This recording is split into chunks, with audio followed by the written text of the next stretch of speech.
Aldrin and Anna, make sure you get a mic check online at some point before I, sit down.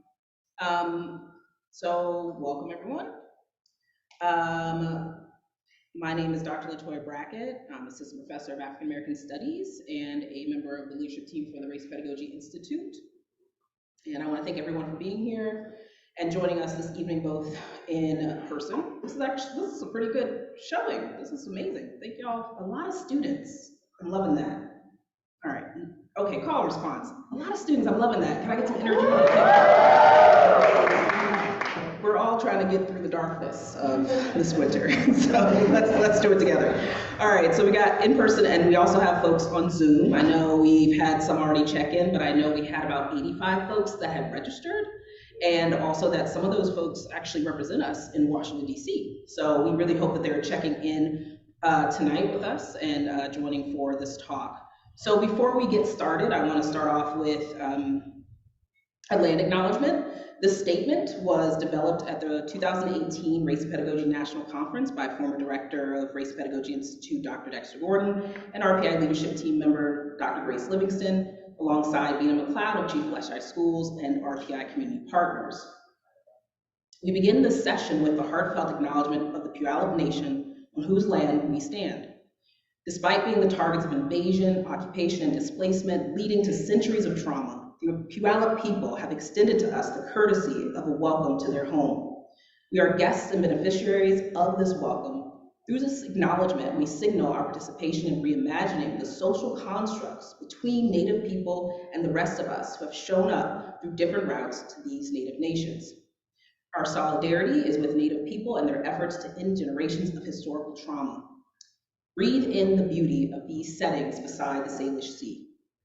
As guests, do take every opportunity for learning and growth, but please do so with an awareness of the living heritage of the land on which we stand. So, I would like to take a few moments to introduce our special guest and presenter today, Dr. Kyle T. Mays. Before I do that, I know that there's some items on your seats that relates to voting, that students very specifically, please vote for ASAPs. And then I also wanted to share that tomorrow at 2 p.m. in Haworth, AFAM is having a meet and greet, and everyone, all of our minors and majors, we really hope to see you there, but we also want students who are interested in AFAM. Maybe it's not because you're trying to get a minor or major, but you enjoy our space and you want to be in community, so please come by tomorrow, 2 p.m. We would love to see you there. Okay, so Dr. Mays is a Saginaw Chippewa Afro-Indigenous scholar and associate professor of African American Studies, American Indian Studies, and History at the University of California in Los Angeles. Dr. Mays obtained his BA from James Madison College at Michigan State University and his PhD in U.S. History from the University of Illinois Urbana-Champaign.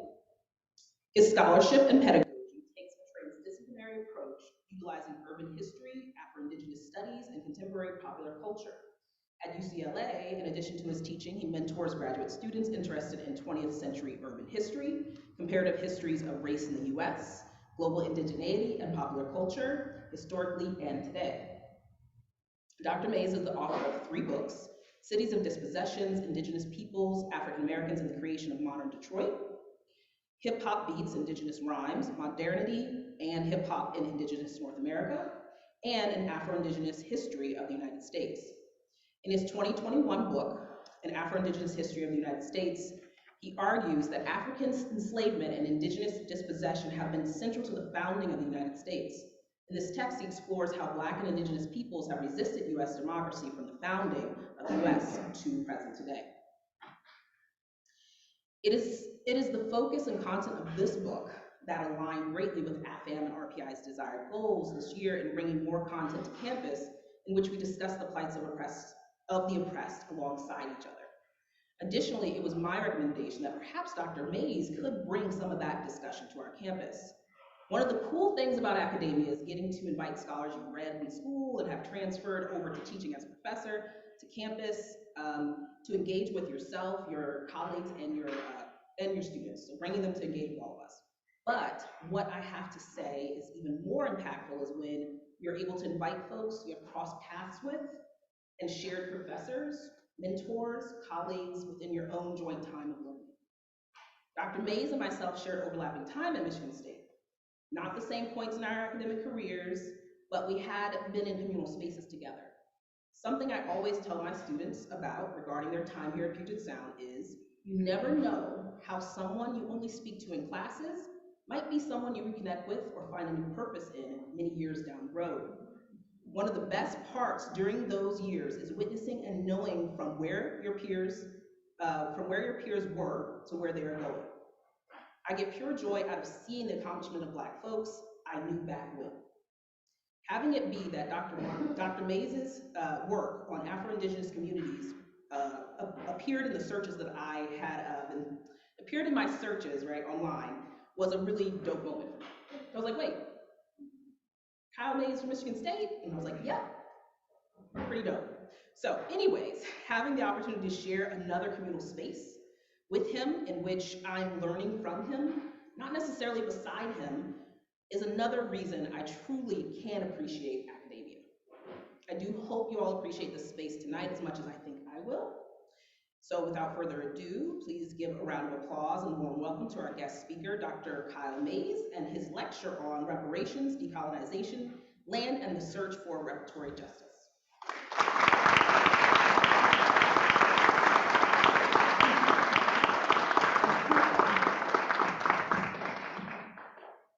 Good evening. How y'all doing tonight? There you go. Call and response.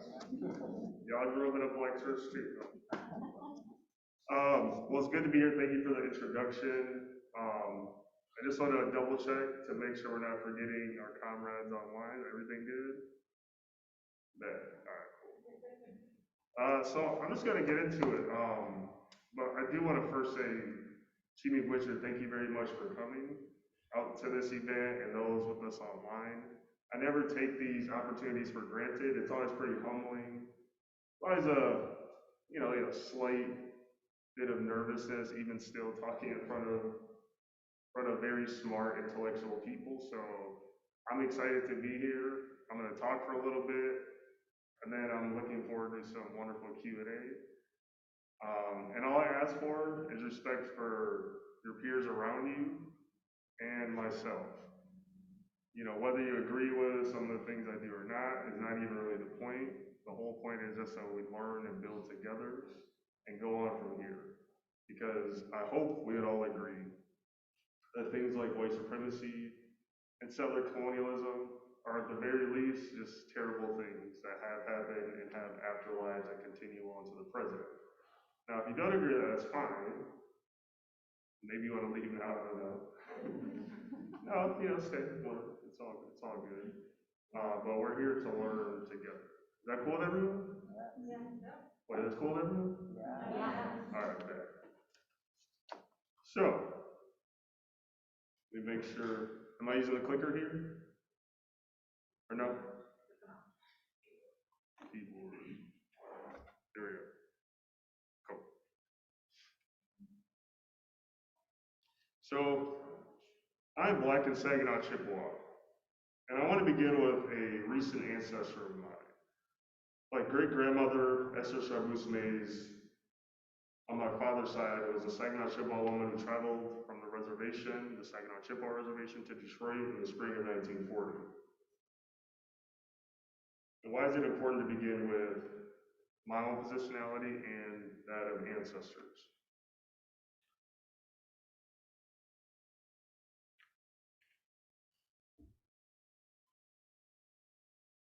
She came to Detroit at 16 and married an African-American man, my great-grandfather, Isaiah Mays. She had 9 Afro-Indigenous children. She became a well-respected elder in the city of Detroit and activist amongst the Indigenous community there. One person proudly recalled of her, quote, "She didn't take shit from nobody." She was an advocate for children's education, cultural identity, and their future within the urban context. Her daughter, Maya Judy, followed in her footsteps, founding what was called Medicine Bear American Indian Academy in 1994. I still speak with people who went to Medicine Bear, and they still show Maya and Judy some love. And I learned from their example that big and small, you must always resist and be in community while doing it. As an Afro-Indigenous person, I'm committed to the liberation of Black and Indigenous peoples, to working towards what I call the aftermath of settler colonialism and white supremacy. I believe that these systems of oppression, rooted in the long history of dispossession and genocide, and the enslavement and continued exploitation of Black people, must end. And ending racial capitalism as we know it must be a part of the discussion. I write, breathe, I wake up, thinking that, if not in my lifetime, perhaps the next, they will enjoy freedom. And what is freedom to me? I want to share this thought from the great songstress Nina Simone, and I hope this is going to work. Yep. No? We will not be hearing it. It should be available. The disrespect rate. Who doesn't want to hear Nina Simone talk? Hey, in the youngins in the room, y'all know who Nina Simone is, correct? I'm just double checking. I was telling on Dr. Sims' class earlier, a student of mine told me last week that they had watched an old movie. You know what year that movie came out? 2003. But that's, old is like 1940s to the 60s. And 30 years ago is roughly between the 1950s to the 1970s, okay? That's just the rule, I don't make the rules. Okay, so in discussing freedom, I don't think anyone says this, so we're probably gonna get an ad here. So this ad does not discuss freedom if it in fact pops up.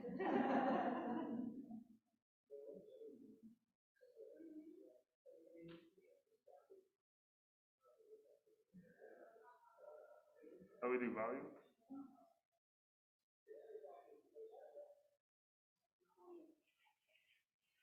I just don't want to break anything. Let's see. I'll start this off. Well, what's freedom? What do you mean? Same thing as you. You tell me. No, you tell me.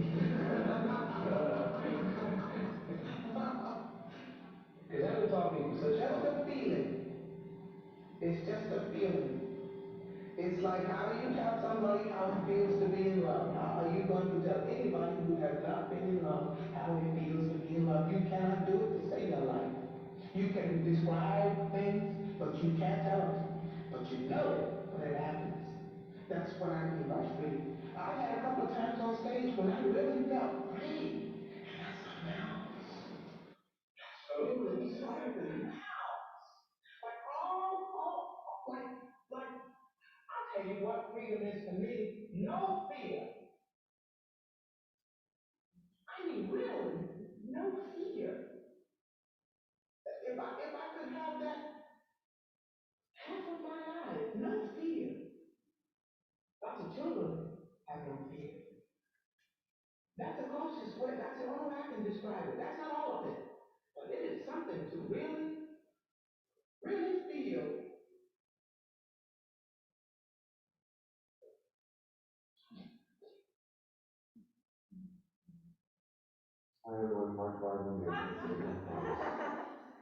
That's not the freedom we're talking about.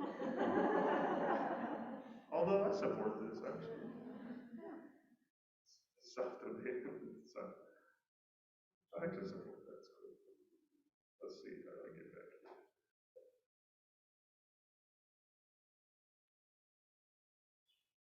I want to go back here for a second.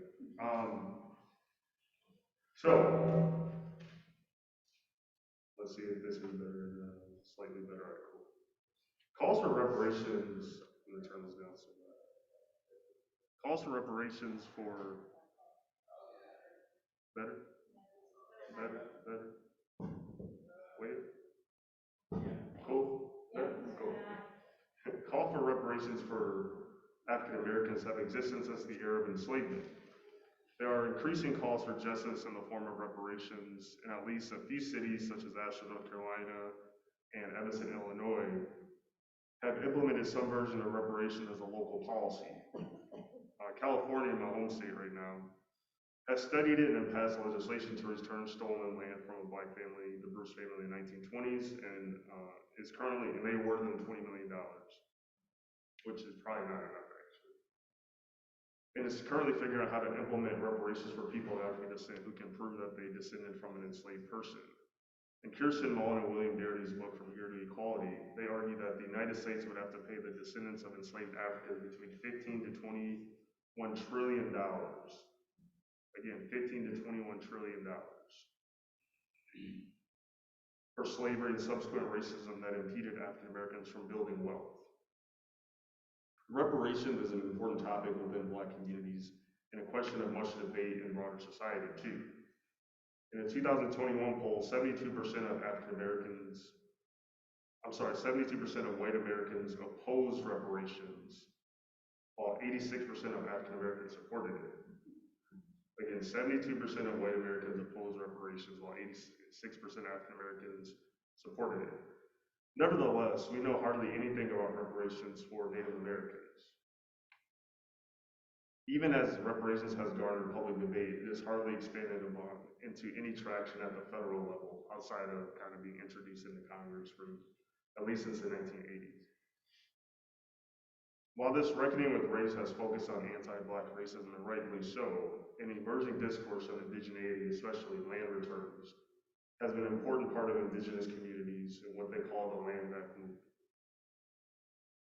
In the era of Black Lives Matter, the United States has witnessed a reckoning with its systemic racism, class exploitation, and the limitations of U.S. liberal democracy for addressing anti-Black racism and Indigenous bigotry. Some believe that if we end anti-Blackness, we will all be free. For example, in Alicia Garza's book, one of the co-founders of Black Lives Matter, The Purpose of Power, she made a common sort of Black feminist statement coming from, in particular, the Combahee River Collective statement. When all Black people are free, then all people will be free. And we've heard some sort of version of this in a variety of ways over probably the last 40, 50 years or so. And this framework has been important for many movements for decades now. And it's important, but it fails to deal with the question of Indigenous peoples and land. In other words, if Black people receive their freedom tomorrow, does that also free the land, which is a deep-rooted part of Indigenous identity? My aim is not to limit the radical tentacles of Black feminist thought, but to sit with the meaning of solidarity. And that's not an opportunity to then try to pit people against each other, but it's a real sincere question. I admit it is hard to imagine a future in the aftermath of settler colonialism and white supremacy. Why? Because ongoing dispossession from land and personhood under racial capitalism requires a social system that sees little value in collaboration that leads to freedom. Here I define dispossession as a process that includes displacements and removals and occupation of land, narratives and stories used to justify ongoing colonization, and the memorializing of the colonial space.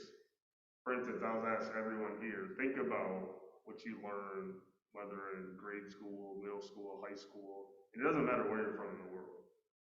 And what do you know about the local Indigenous population and where you grew up? And then what do you not know? Right? That tells you a lot about how settler colonialism operates as a form of a narrative.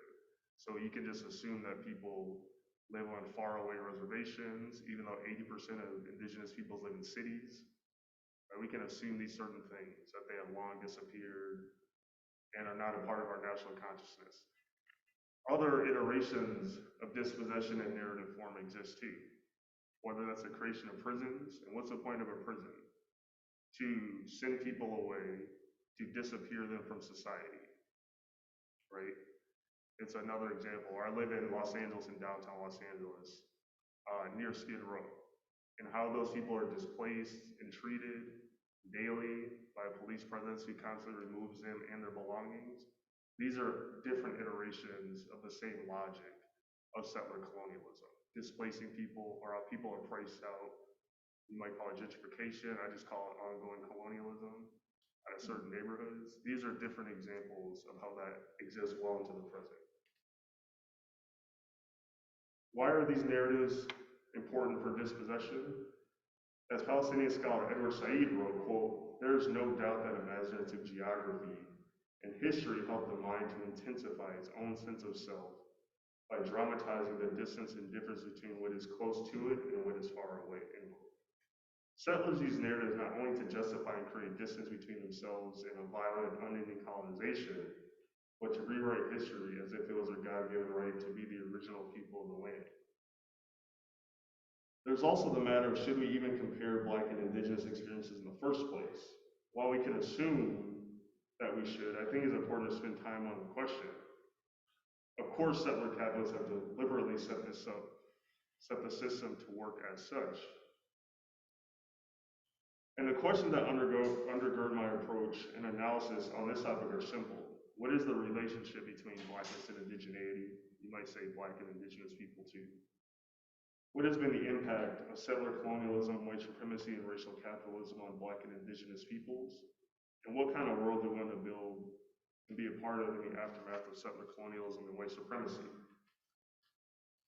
This is my attempt to explore some of these questions. One of the major contradictions we must address in this move toward the aftermath of settler colonialism and white supremacy is the relationship between Black freedom and Indigenous sovereignty, or we might say Black belonging on Indigenous land. As an Afro-Indigenous person, as someone deeply invested in both of these groups' liberation, I contend that if we do not think seriously about these contradictions, then we won't really get anywhere.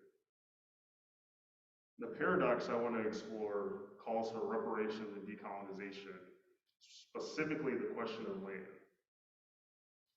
As we move toward this aftermath, we might critically interrogate the meaning of justice, freedom, and reparatory justice. We must think creatively and judiciously as possible regarding Black freedom and its relationship to Indigenous sovereignty. The person who had this right, I think, is Stokely Carmichael, who would change his name to Kwame Ture. But let's first explore the idea of land as it relates to the African American experience.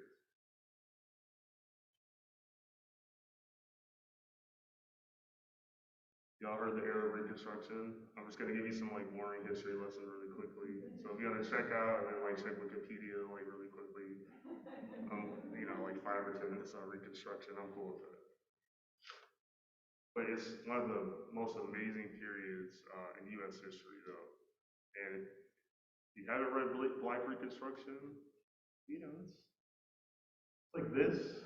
It's certainly worth checking out. Or if you haven't read it in a long time, it's Du Bois, so there's always some gems in there to recheck out.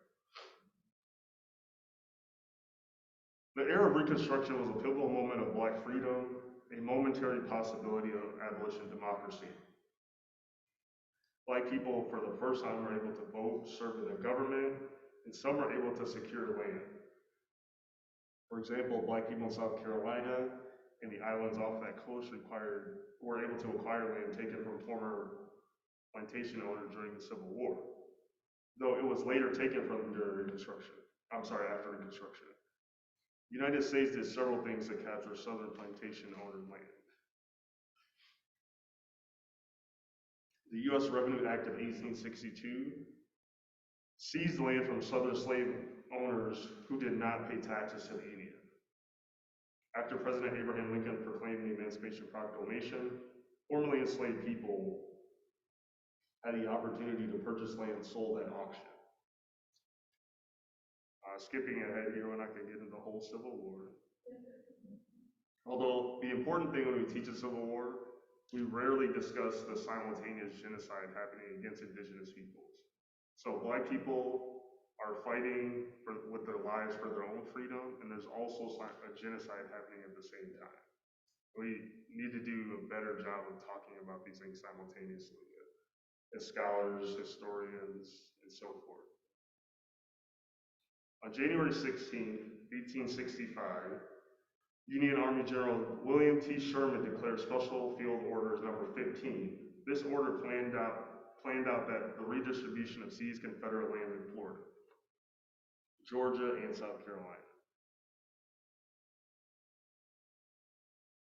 to formerly enslaved people. That land extended about 245 miles from Charleston, South Carolina to Jacksonville, Florida. Formerly enslaved people were given 40-acre sections for 400,000 acres. That seized property was the basis for the 40 acres and a mule that I've heard of my entire life from a variety of Black family members. I don't even remember learning that. I've just known this my whole life. Did I know the special field order? Absolutely not. And Black Wall Street, which I should talk about. I'm not going to talk about here, but there's some thoughts on that too. During Reconstruction, President Andrew Johnson quickly returned that land to former Southern owners. For a short time, though, it offered some form of self-determination. As the order stated, quote, the sole and exclusive management of affairs will be left to the free people themselves, subject only to the United States military authority and the acts of Congress. While this offered a moment of self-determination, the United States also passed the Homestead Act of 1862. This act provided 160 acres to any individual willing to farm that land. Again, this is happening during the Civil War. While not equal in practice, Sherman's order stated, quote, whenever a Negro is enlisted in the military service of the United States, he may locate his family in any of the settlements at pleasure and acquire a homestead and all other rights and privileges of a settler. In other words, Sherman's proclamation not only provided land a source of Black self-determination and possibility, but actively invited them to participate in the settler colonial project as settlers. To be clear, I don't consider formerly enslaved peoples settlers because their ancestors were forcibly removed from their own indigenous homelands. Indigenous scientist Jessica Hernandez, who's kind of up the street down in Seattle, and has a fantastic book called Fresh Banana Leaves, from which I'm quoting from here, sums it up this way. The United States was built on, quote, stolen lands and built by stolen indigenous peoples from the continent of Africa, end quote. However, we should think about the meaning of Black freedom in this context.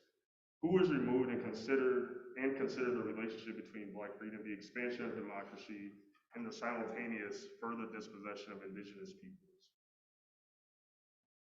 That short-lived moment of democracy coincided with further restrictions of indigenous peoples and their removal. During the Civil War, Black people fought valiantly. The United States committed acts of genocide, including the hanging of 38 Dakota men in 1862, as well as opening millions of acres for settlement to whites in the western United States. Even Du Bois takes land for granted in Black Reconstruction, arguing, quote, it was a war to determine how far industry in the United States should be carried under a system where the capitalists own not only the nation's raw material, not only the land, but also the laborer himself, or whether the laborer is going to maintain his personal freedom and enforce it by growing political and economic independence based on widespread ownership of land. My argument here is not to invalidate what Du Bois is formulating here, because it's accurate. The history has maintained to be pretty accurate. It reiterates the point of how land was both important to the capitalist class and Black and white laborers. But securing that land came at a cost of indigenous peoples. Du Bois articulates the importance of land at various levels during the era, from Black folks to radical Republicans like Charles Sumner and Thaddeus Stevens, to the planter class trying to reclaim land confiscated from them during the Civil War.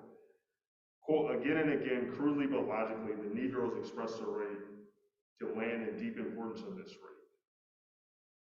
Du Bois shows how Stevens and Sumner unequivocally advocated for land being gifted to Black people and paid by taxation, or consequently bestowed on the South by the Civil War.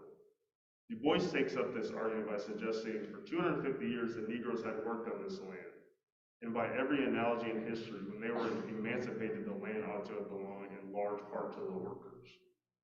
Du Bois understood, though, that the planter class knew land was the key to the situation, and they tried desperately to send their thought on labor rather than land ownership. Afro-Indigenous historian Elena Roberts shows that while Sumner and Stevens might have advocated for land as a form of self-determination and reparation for Black folks, most whites, even those who supported Black emancipation, again, I want to say it again, most whites, even those who supported Black emancipation, could not fathom, quote, the idea of separating white men from their property, one of the most hallowed protections in the Constitution. You see that? It's like being liberal. You support sort of the basic rights. People should not be enslaved, yay. When it comes to actual land as a form of self-determination, you can't go that far. I see the sort of the contradictions that exists. The struggle for land continued to be a part of the African American experience during the Black Power era.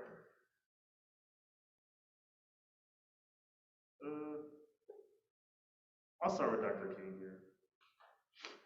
So Dr. King, let me see if this should play. At the very same time that America refused to give the Negro any land, through an act of Congress, our government was giving away millions of acres of land in the West and the Midwest.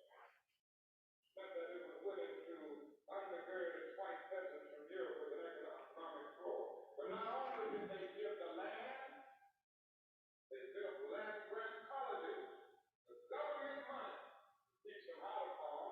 Not only that, they provided county agents to further their expertise in farming. Not only that, they provided low interest rates in order that they could mechanize their farm. Not only that, today many of these people are receiving millions of dollars in federal subsidies not to farm, and they are the very people telling the black man that he ought to lift himself by his own bootstraps. This is what we are faced with. This is the reality. Now, when we come to Washington in this campaign, we are coming to get our check. I should have clapped.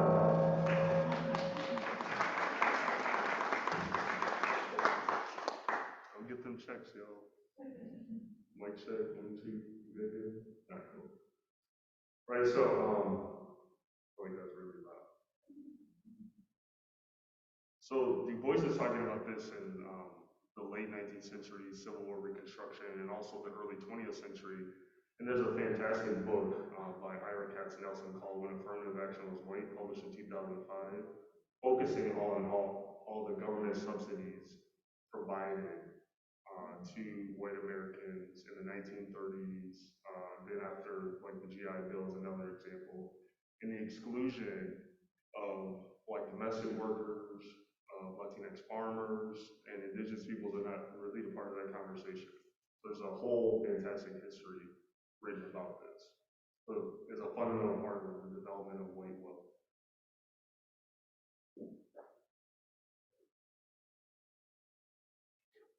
See if we can hear it. So back to Stokely here, or Kwame Ture. In a speech Ture gave in St. Paul, Minnesota, in the winter of 1975, titled "The Red and the Black," he argued that black people must center land in their struggle for freedom. Quote, "If you do not own land or control land, you'll be under the power of he who does own and control land." He further contended, if you don't own land, you cannot have a nation. He believed in the power of nationalism to change the conditions of black people throughout the diaspora. He further argued, when people fight a revolutionary struggle, they must be fighting for land. While he centered land in his analysis, he was quick to point out that the land of what became the United States was indigenous land. And he is perhaps one of the few black radicals that understood and argued that point. He did not want to feature in a world without land being returned to indigenous peoples. The land in America belongs to the red man. His struggle is for his land, it can only be his land. Ture argued for reparatory justice rooted in revolution, and that revolution centered land. But again, he was one of the few that I've been able to find. Other black liberation groups like the Republic of Africa, founded in Detroit in 1968, argued that the United States owed them land for their exploitation as a form of reparatory compensation for enslavement, claiming that they were a nation within a nation. They desired the 5 southern states. It is not clear whether they advocated for a future with indigenous nations. And also, indigenous peoples are not always committed to black liberation. For example, Standing Rock student intellectual Vine Gloria Jr., in a book, Behind the Trail of Broken Treaties, published in 1978, quote, "Minority groups were often astounded to learn that the Indians are not claiming to share the continent with their oppressed brothers once the revolution was over. Hell no. The Indians were planning on taking the continent back and kicking out all the Black, Chicano, Anglo, and Asian brothers that made the whole thing possible. I don't think Deloria was anti-Black or anything else, or harbored any negative sentiment toward Black people. In other words, including Cluster Die for Your Sins and Indian Manifesto, he offered legitimate critiques of the liberal civil rights movement, showing some love to Stokely Carmichael and the power and the promises of Black power as a moniker for social justice. There, Deloria argued Black power as a communications phenomenon was a godsend to other groups. It clarified the intellectual concepts that had kept Indians and Mexicans confused and allowed the concept of self-determination suddenly to become valid. The discourse of mainstream reparations has remained limited in its imagination. For example, I mentioned Kirsten Mullen and William Darity, and again, $15 to $21 trillion. Now, we know they ain't paying that, right? Y'all know that, right? They're not paying that. And recall, like, even in Britain, there are many families who actually were compensated once. I like to claim, if you ever go to London and talk about this, that they ended slavery in 1807. But many of those families were compensated. And so they're still benefiting from that wealth. Right? Banks are another set of institutions. Of course, many universities around the country have been studying this for a while. But there are many people that would be a part of owing some form of compensation. So what then are other options? I also think cash compensation is worth calculating, but reifies racial capitalism. I don't think we should seek compensation under capitalism. We should demand something else, something radically different from, and thinking about where we want to go. I don't even want back wages, I want justice, and that demands an end to racial capitalism and separate colonialism. And I'm not suggesting that the most vulnerable in our communities, including unhoused youth, trans folks, etc., incarcerated people and so forth, couldn't use cash and housing right now. But our long-term efforts should simultaneously be steadfast in our critiques and moves to do something else beyond what we have right now. It is a vision for the present and future. This future, as Leanne Simpson writes, quote, categorically refuse and reject dispossession, settler colonialism, and the violence of capitalism, heteropatriarchy, white supremacy, and anti-Blackness that maintains it. It is an indigenous nationalism that is a, quote, radical and complete overturning of the nation state's political formation, end quote. These are the kinds of things reparations discourse requires. One problem with reparations, as they're being implemented now, are rooted in affording Black people the right to own homes. Case study in Evanston, Illinois here. Right, it's really just that you just go through this, and they have a website. It's a large focus on housing and building Black wealth. And again, I'm not saying people do not have immediate needs and necessities that need to be met, but this has little to do really with the most vulnerable. And I like to focus on the most vulnerable of our society, not, for example, as bourgeois intellectual professors, working in the academy and so forth. I mean unhoused folks, incarcerated people, trans folks who have nowhere to go, especially trans youth and so forth. I think there's a tax also in Evanston, because I believe they decriminalized marijuana or whatever. And it's like, well, we can use this to fund the injustices that these people face.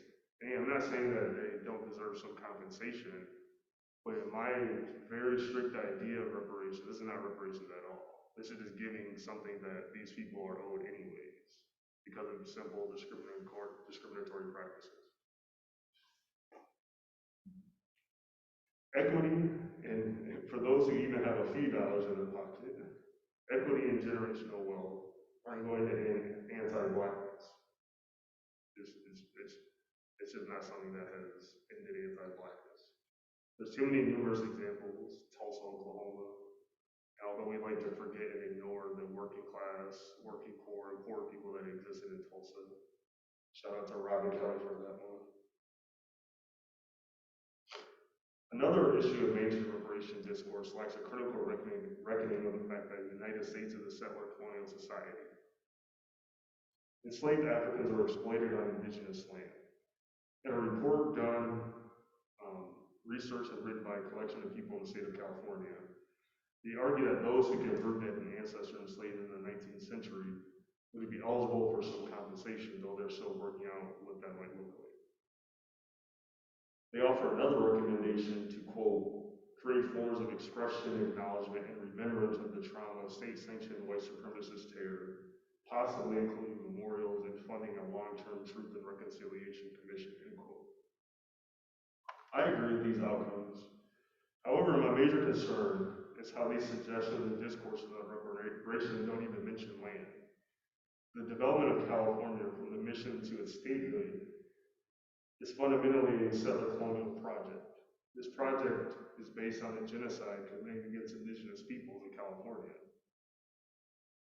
In other words, what can a discourse and ideology of reparations that includes the return of land mean for both indigenous peoples and the people of African descent whose ancestors were exploited in the United States? Philosopher Olufemi Taiwo argues that we need a more expansive philosophical position to reparatory justice. In his view, a global distributive idea of justice in which, quote, the just world we are trying to build is a better distribution system by apportioning rights, advantages, and burdens in a better manner than the one we've inherited from the global racial empire. I find it difficult to imagine our future without understanding land responsibility. I mentioned earlier that I'm Black in Saginaw Chippewa. I'm also a member of the Bear Clan or Makwa. Historically, we're the healers and protectors of the people. The clan system exists in many indigenous nations and explains the relationship and responsibility we have to others in our clan and in our nations. We should pursue a particular indigenous philosophy, which roughly translates into the good life. It means maintaining relationships built on reciprocity and care for all living things, humans and non-humans.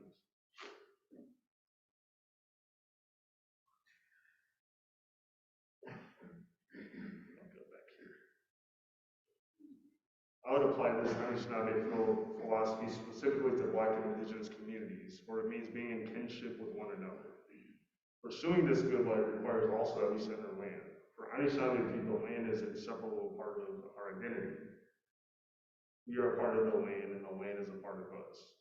Centering land is also about kinship, and it's through kinship that we might find solidarity. The work of solidarity for our collective future requires a rethinking of how we relate. But this will not be easy, as queer Black feminist Audre Lorde reminds us, any future vision which can encompass all of us by definition must be complex and expanding, not easy to achieve.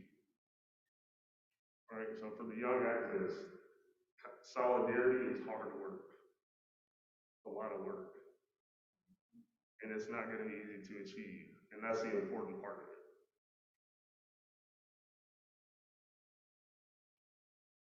For me, that means we must constantly reevaluate, bring in new ideas and people, and find new ways to relate.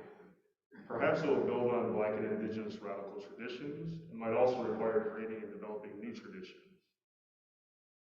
Here I propose kinship and solidarity. As I mentioned above, for Anishinaabe people, we have a clan system that tells us how you relate to other people and, importantly, what your responsibilities are. It defines your responsibilities to everyone around you. Now, in this hypothetical, for example, what if tribal nations in exercising sovereignty begin incorporating, for instance, Black people into their nations using the clan system? You can quibble about resources, practicality, and so on, but what better way than to build kinship and relationships? If sovereignty means anything, it must include our bodies, our epistemologies, and, quote, the ability to regenerate indigenous languages, philosophies, legal systems, and intellectual systems, and to nurture and continue those systems for the land. I would add also regeneration might look like building new forms of kinships. Sometimes imagining our futures requires creating something new, but often our established practices of kinship already exist and might be worth contemplating if only we would just sit and remember. Our desire for liberation cannot be tied with the destiny of the United States. And we have to imagine our lives in the spaces we create outside of the US. And not just the nation state either. One of my beefs with, for example, some notions of indigenous sovereignty is not that indigenous nations can do for themselves. It's that some see their destiny so tied to the US. I'm grateful for Grand Travis Grant of Saginaw Chippewa and his law professors such as Matthew Fletcher who remind me that this doesn't have to be the case. But I think even notions of tribal sovereignty can simply be liberal and not transformative. I'm not the only one. Decolonized and atheist and Coulthard has convincingly argued that we should reject what he calls the colonial politics of recognition, which for me also means rejecting the terms of the game that the United States has set for indigenous nations to play. It's time to change the rules or reject them altogether. Solidarity can be a difficult term, and I accept that. And just because we might share the same historical experience, that doesn't automatically mean we are kin either. Remember the most of all skin folk and kinfolk? In other words, I ain't rooting for everybody black and indigenous. You know what they can say that? I'm absolutely not doing that. I want to live in a world of shared histories and interactions rooted in love and similar ideologies. We don't have to agree on every little thing, but for me, we must share basic critiques of racial capitalism, assume that it harms most of us, settler colonization is also a foundational part of US democracy, and getting more rights from this nation state is not enough, nor will it ever be. In the reissue of Freedom Dreams, a Black Radical Imagination, historian Robin D.G. Kelly asked the question, as I knock over the water bottle, but is it possible to reconcile reparations for slavery and structural racism with decolonization? He directly answered that question, but he offers on the following page a definition of decolonization, which I understand as an example of solidarity in motion. Quote, decolonization means ending capitalism and returning the land, not as property, but as a source of life to be stewarded by its original inhabitants, and where animals, plants, and humans can coexist and thrive together. Reparations and decolonization can indeed be reconciled, but will take a sustained effort of difficult conversations, serious critiques, and constant reevaluation. My comrade in Afro-Indigenous History struggle, Amber Starks, is one person who I look to for speculative features. She argues, I fundamentally believe that our arrival at Black liberation and indigenous sovereignty will certainly require us to remember who we are outside of our oppressors' institutions, ideologies, and imaginations. I appreciate the temporal position she articulates here. It is remembering our past and understanding our present and projecting ourselves into a future outside of the settler capitalist imaginary. And that is a bit scary sometimes. She further contends our birthright is not subjugation, nor do we have to pass it on to the next generation. Our position moving forward should be creating sanctimonious spaces where all our kin can not only survive but flourish and be who they are. That is, live their fullest human potential without the limits of a patriarchal settler colonial society. My great-grandmother did the best she could with limited resources, the changing society, and the conditions for young people in Detroit. We need to create those spaces for our future as well. I and Judy tried to take it up a notch by creating safe spaces through education in the school. They did the best they could within the context of their lives. And as Amber would say, we need to imagine our possibilities outside of what might seem possible within a white supremacist society and beyond. My ancestors and many of our ancestors did their part, and so too did mine and Judy. Now it's up to us to build and do something better. I think we can and we must. Jimmy Butcher, thank you.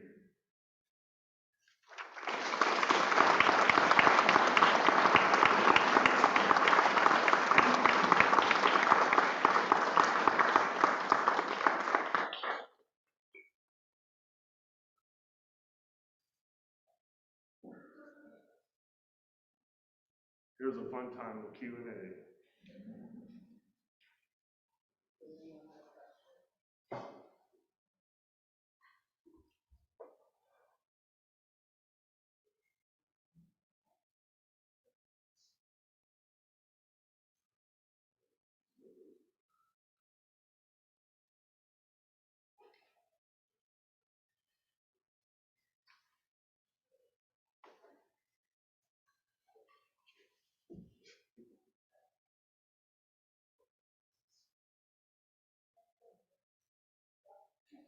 Hi,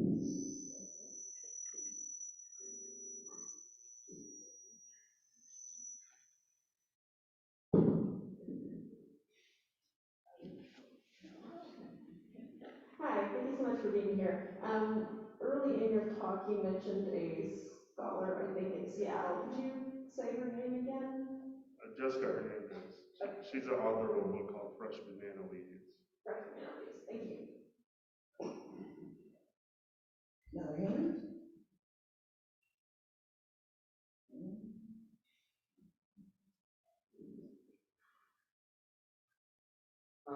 I'm curious about more of your perspective on land versus wealth as far as reparations are concerned. Could you maybe go into a bit more detail about what issues you have with wealth as a form of reparation and why you think land is a better tool? Well, the idea of wealth is just rooted in a capitalist logic of accumulating things. But remember, when you accumulate things, it's at the expense of, other people in the most vulnerable in society. So, for instance, the foundation of American capitalism and U.S. democracy are based on what? Two real core things. The exploitation of people of African descent, so slavery, and the dispossession of indigenous peoples. And those things are ongoing and continue to have consequences.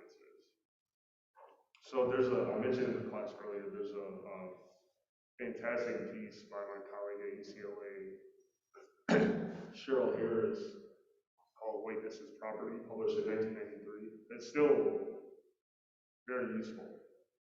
And what she argues is the development of notions of property were rooted in whiteness at the foundation of the U.S. So two things, who could become property and who could own property. So eventually, after indentured servitude, those who could become property were who? People of African descent. Those who could own property were who? You were, for a long time, a elite white man. And then with the shift of Andrew Jackson and Jacksonian democracy from roughly the 1820s up until about the 1850s, give or take a few years in that, then that became where white working class people, some were able to secure their own land. Right? And so it wasn't really until, and you can always find exceptions in history, but in mass, and it's still limited. Building wealth does nothing to, one, I don't think there's money enough and enough wealth to be built and thinking about all the horrors of slavery.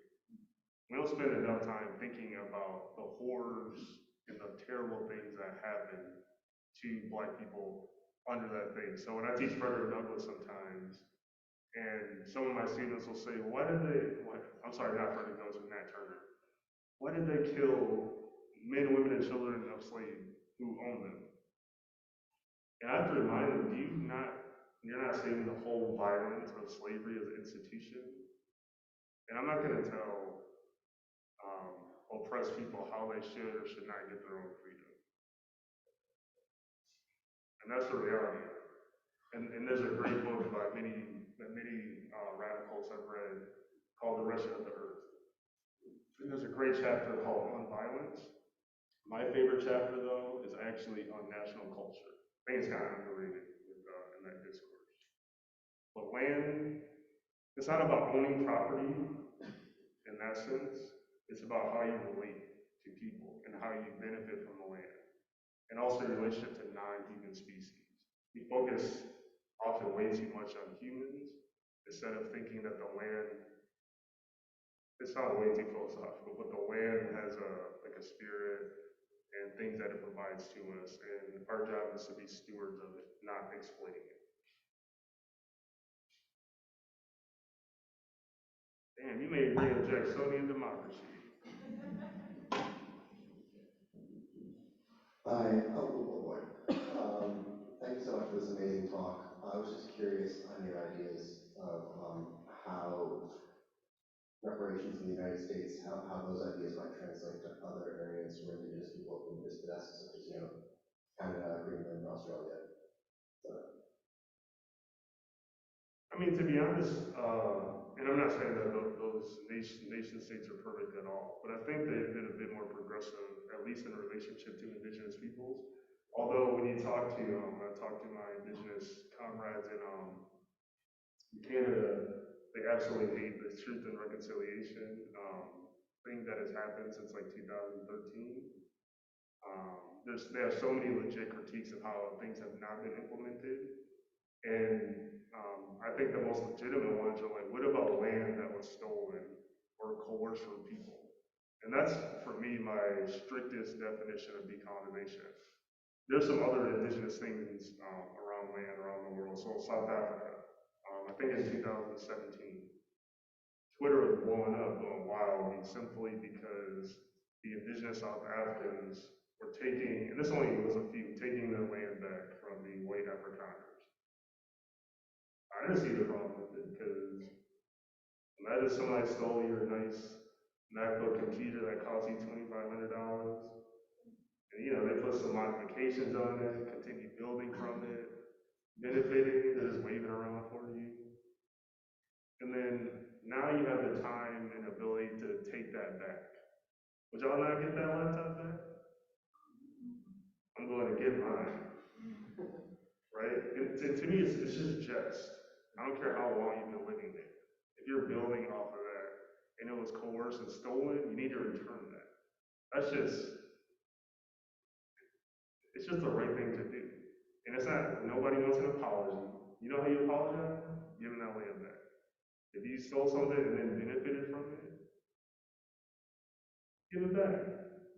I've been in a neighborhood where someone's bike was stolen and someone was riding it and they didn't know.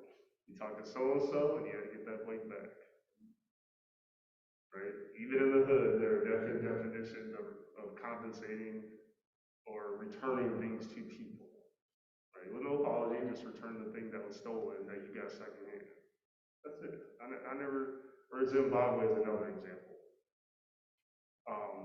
The IMF, the International Monetary Fund, and the World Bank, they recently said, hey, if you want a loan from us, you have to restructure your economy, and you have to return the land to the Europeans from whom you took it from a while ago. Does that seem just to you? No, but these are real live things happening to indigenous peoples around the world. That's why I'm very strict when I say decolonization is about returning land. And it's not about people being kicked off. It's about justice, right? It is difficult because we're like, what's gonna happen to me? They ain't gonna do the whole genocidal thing, right? But it's a real conversation I think we should have, and we should always be on the right side of history.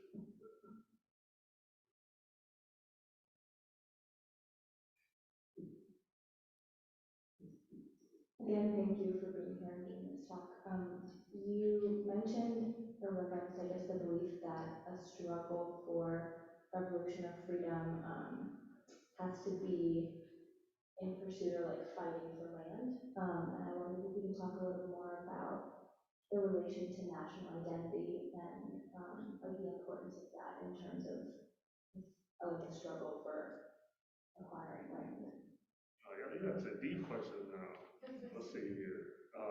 So in that piece, I was quoting Sophie Carmichael or Kwame Ture in particular. And I'm not sure how much I share with him in the idea of nationalism in a particular way.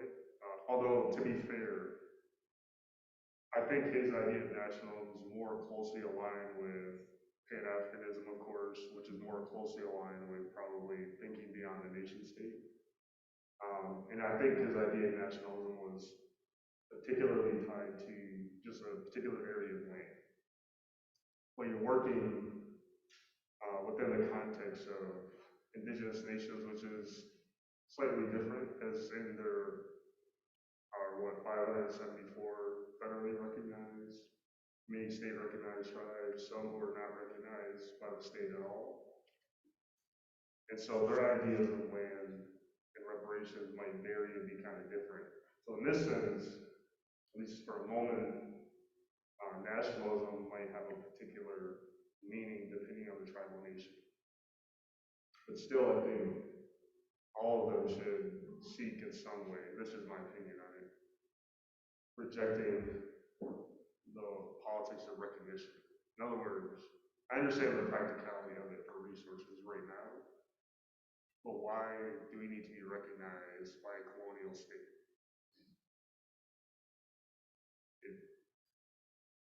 If you can't be yourself, then that's the most non-sovereign thing. It's like big sovereign and little to no sovereign.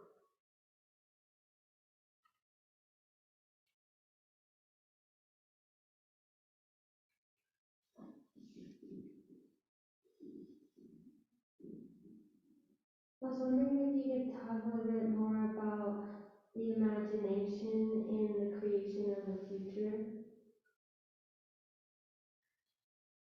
Well, I think one of the things I learned from Leanne Simpson in her book, As We've Always Done, she has a particular section of the book where she's talking about the necessity of artists, creators, musicians, all sorts of people in helping us to imagine. So one of the reasons, in addition to I always like the conceptual part of showing that Nina Simone clip, and remember when she's talking about when she's been on stage, and that's like there are moments where she really felt free. Now, if you ever watch a great jazz artist, watch some old Aretha Franklin clips or something like that, you see them on stage. Because, music you feel. And although I don't know if you've seen the Rolling Stones top 500 greatest singers of all time. I mean, number 1 and 2 are Aretha and Whitney, so no real argument. Top 10 is actually pretty decent. And they have the Billboard at top 50 rappers of all time. Drake is not in the top 10. Well, he's in their top 10, he's not. Anyway, I'm so upset about this. I've argued with friends all the last couple of days because they don't know what they're talking about. So artists and creatives, they have a particular role. And being on stage, when you see them, or you see a great painter, and you just like look at something, it's so inexplainable, but it just offers you a moment of freedom. The issue is how do we capture their moment of freedom? And often you're radius for the rest of us when you're kind of in that space. But how do we capture that into different practices? So there's a fantastic artist, Invincible. They're a radical Jewish artist, and they have a thing called complex movements. And they use a lot of sound, creativity to deal with the issues facing poor and working poor people in Detroit. So Octavia Butler, or all sorts of folks like trying to do this work. So sometimes it's momentary, but it's important. You need people writing, you need people producing creative stuff. And I mean stuff here very widely. Whether it's documentaries, whether it's visual art, whether it's music, holding space. And I wish more of us would spend time across different races, genders, and so forth, listening to music. I was gonna say albums, but some people have albums. Although my niece asked for like a Billie Eilish album, I'm like, you ain't even got a record player. Why you need one of them? Spending time watching stuff together, eating. This food has to be seasoned, right? Eating together, learning. One of my elders always told me those things are important. Right? You have to spend time, like those study groups in the 60s and 70s, with listening and watching, and that's where a lot of creativity is born too.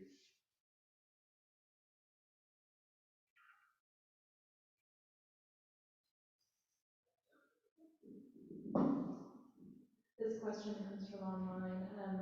Do you know any other cities that have an Evanston-type recreation housing program? The only other city I know, they're still studying it, is Asheville, North Carolina. There are kind of some basic talks around it. But the California one I mentioned is statewide, and they're figuring out compensation. But again, you have to prove that on all of these that someone was discriminated against or you had an ancestor who was enslaved in the 19th century. Although there was a whole indigenous slavery that also happened. Anyway, important but very limited.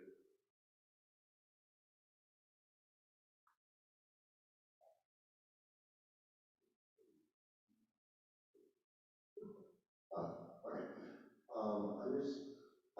This is maybe a limited understanding on my part, but I've heard of a number of reparation proposals, specifically relating to African Americans, where the means in which the reparation money that's being given out, the way in which it's maybe used is actually being limited by the local or state government that would be getting it. So I'm curious, I'm not exactly sure how to formulate this question, but shouldn't that just be up to the people who get it? That sounds too radical. No, you're right. I mean, this is like apologizing 101. The person who is harmed, or persons in this case, or groups, should be the one to determine how that works. But that will never happen in the U.S. level of democracy, because it's just a lack of respect. And I think real truth. If you have a real truth and reconciliation, where people can come and talk about how they were harmed and also those who committed those harms, which we've seen around the world with South Africa, Venezuela. They're colorful, but don't really kind of go as far as they should in a particular way. So, but you're right. Yeah, it should be to the people who are harmed. That makes sense to me.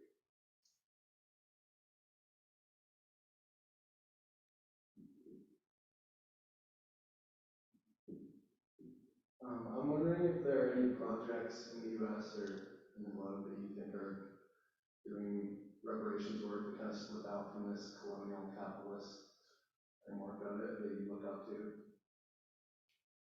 Yeah, so there are many places and municipalities around the country that try to do things in a collective way. They don't always get a lot of press.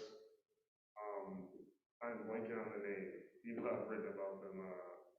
There's a group in Washington State where they have bought land and trying to make sure that it benefits Black and Indigenous women, queer, two-spirit folks, like a kind of a house or sort of thing.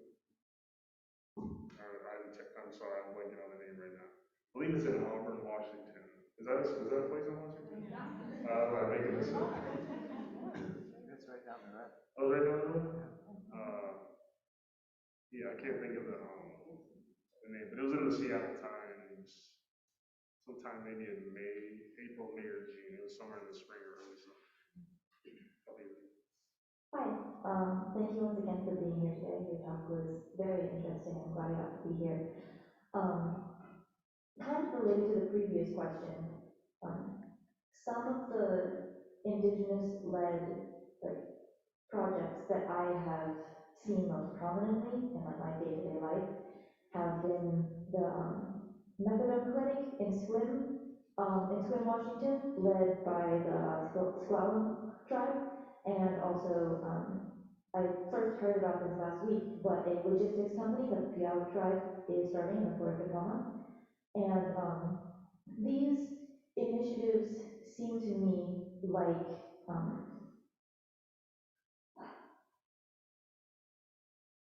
social infrastructures that, like, to a certain extent, out of necessity, engage with colonial capitalism because of where they are, because of the kind of services and communities that they operate within. But I wondered how you see these things fitting into reparations and reclamation while avoiding being co-opted by kind of neoliberal, like small steps agendas. You're trying to get me in trouble here. So, luckily, I don't know these folks, but so Huey P. Newton once said, contradiction is a ruling principle of the universe. So contradictions exist, and it's okay that they exist, but they have to be analyzed as you're sort of describing. And we also shouldn't be surprised that indigenous nations, communities, or groups might engage in capitalist enterprises. We all have lived under capitalism. Right? But the other thing is, often we can put indigenous peoples on a certain pedestal and make assumptions that because they're indigenous, all these people are connected to the land and so forth, therefore they would be anti-capitalist. That's just not the case. I used to joke and tell people, I saw my brother litter just the other day. So don't tell me about indigenous people just taking care of the land always. Sometimes it's just a huge assumption we can have and disappointment. When you see it, but you shouldn't. You look at it and like, oh, that's kind of fascinating. I wonder how that came to be. And then if you know people, you work with them on a level and you connect with. And that's their choice. I might have my personal opinions of it being a bad choice, but sometimes it makes sense as to why colonized people engage with it. But history tells us not. It's been happening forever. When you're forced into that and people respond differently. And we know through history, when you try to do other things, you get smashed, murdered, exiled, and imprisoned. We do know that.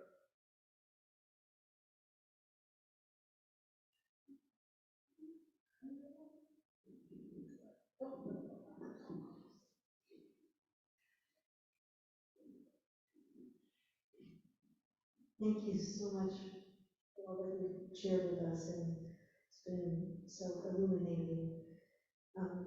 In the realm of contradictions, I really appreciate what you had to say about imagining possibilities beyond white supremacy, in the aftermath of a colonial world, settler world. One contradiction about that is we've got the colonial world as an act of imagination for how to get beyond the Puritans, for example, imagined a new world. They traveled and colonized land and segregated and killed and burned indigenous people because they had a vision of a better world. So I wonder what you could say about how imagination itself can be justly and sustainably a sustainable source of hope and justice and transformation. And then the other contradiction is hope springs eternal, but the history of betrayals and splashbacks and backlashes injures and wears down the spirit of activists over generations. And then we hope for a new generation that will not be as brokenhearted. So these contradictions of how do you sustain and how do we build communities over time where we can manage betrayal and profit from positively from imagination? Yeah, it's a good question. So my notion of imagination has nothing to do with the European Puritans. Zero. And so what I was articulating, the whole notion of kinship as an indigenous idea of your responsibilities in connecting. And I don't think I stated this explicitly, but this is me imagining what can be. This sort of kinship is solidarity. So, and it's just based on the clan system that many indigenous nations have, and I just articulated one that we have. Two, even in the aftermath of settler colonialism and white supremacy, and we know this from history, so-called post-colonial nation states, there are still contradictions to be worked out, right? And so you still have to work through those, and you live in the actual real world. too. So imagination, my idea of imagination is as material as it can get. Material as in marching in a certain way, like looking at the material conditions as they actually exist, and what are creative ways we can do to sort of move and think beyond. But you're dealing with people. That's why I pointed out the great question around imagination and creativity. That's why you go to those people because they're producing. But when it's definitely tied to an activist approach of philosophy, and it's something that we can all sort of benefit from. And I forget the second part of your question. Betrayal. It happened. Y'all know, anyone ever dated someone? You get heartbroken. That's like this, that's being a human, right? But the whole point is not really heartbreak and betrayal, but accepting that that is going to be a part of it, but you have to continue working with. But the whole goal is freedom and liberation. And within that, you will have betrayal. That's a history of white liberals in the country. It just is. Even in Reconstruction, Du Bois is talking about poor whites. They were just as poor as the white people and decided against their own economic interests. What do you say, a public and psychological wage of being white? Even though they have the same conditions. So white folks know very well, and indigenous folks, about heartbreak. And of course, MLK's discussion, the letter from Birmingham jail, right, his critique of white liberals. And Malcolm X always has serious critiques. So it's something that they've had to deal with, and yet still, we persist and trust as much as we can. I will say, we need some more John Browns out there. Viola Louisa. And there are some young folks out here who I think are very invested in that.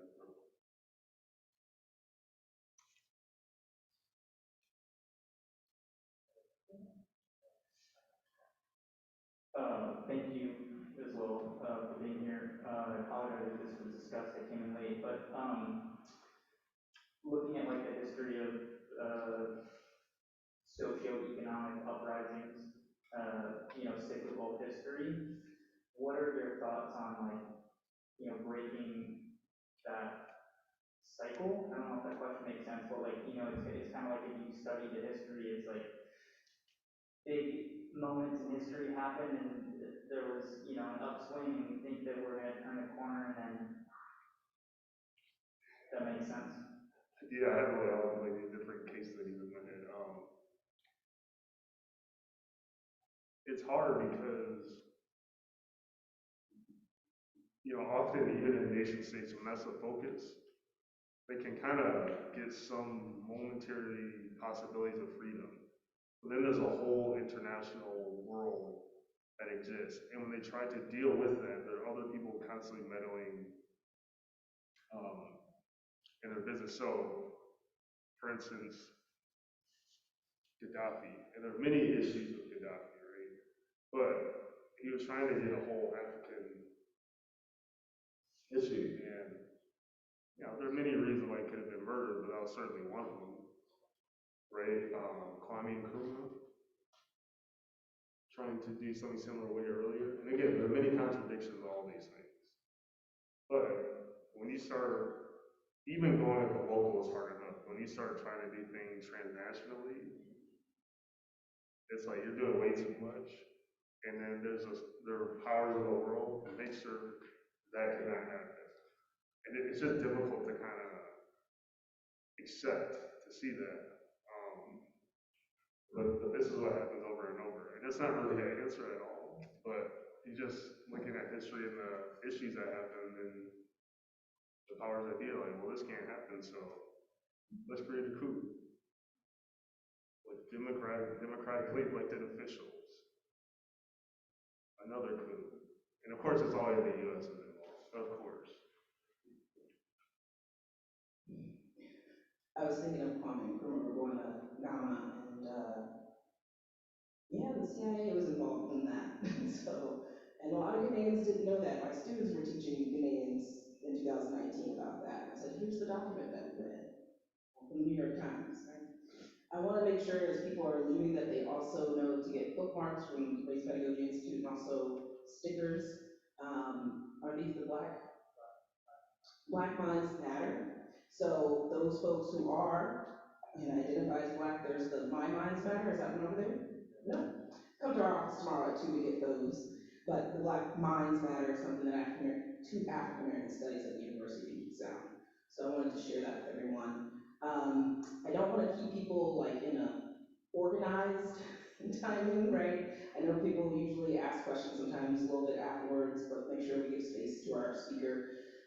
Is there another question maybe from a new voice to kind of end on or comment?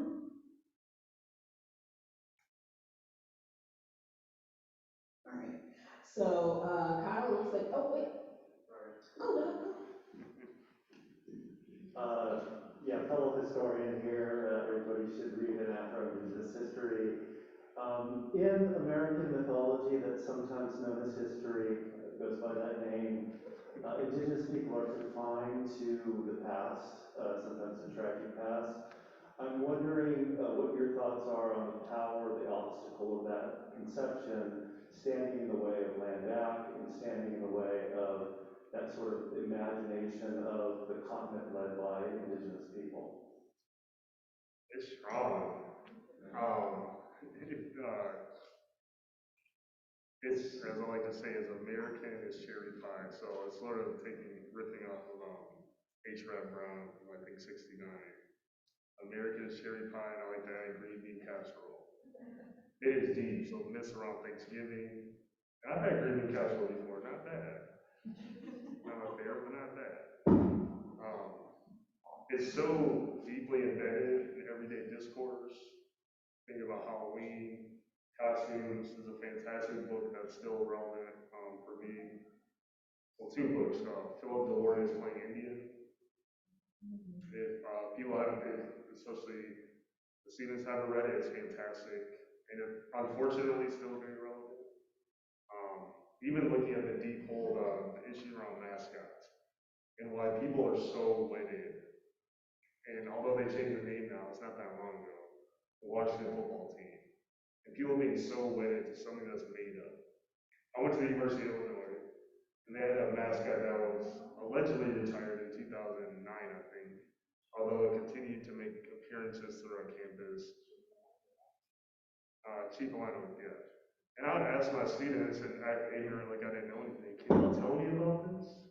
And they'd give me a whole ritual history, and I know for a fact it's completely made up. But they were so wedded to it, and often violent about it. Like I had some of my dissertation advisors, tire slash, rocks thrown at their window, and this is over something made up, right? But this tells us a lot about how deeply wedded people are to this notion of the Indian of the past, to this notion of their own future, right? Because it's not just about Native people being in the past, but it's justifying the ongoing colonization and white America's future. And I think that's really the point. It's to say if you return land, you still have a future. Never understand this point. You'll still have a future. But it'll be a lot more equitable, I think. All right. Round of applause.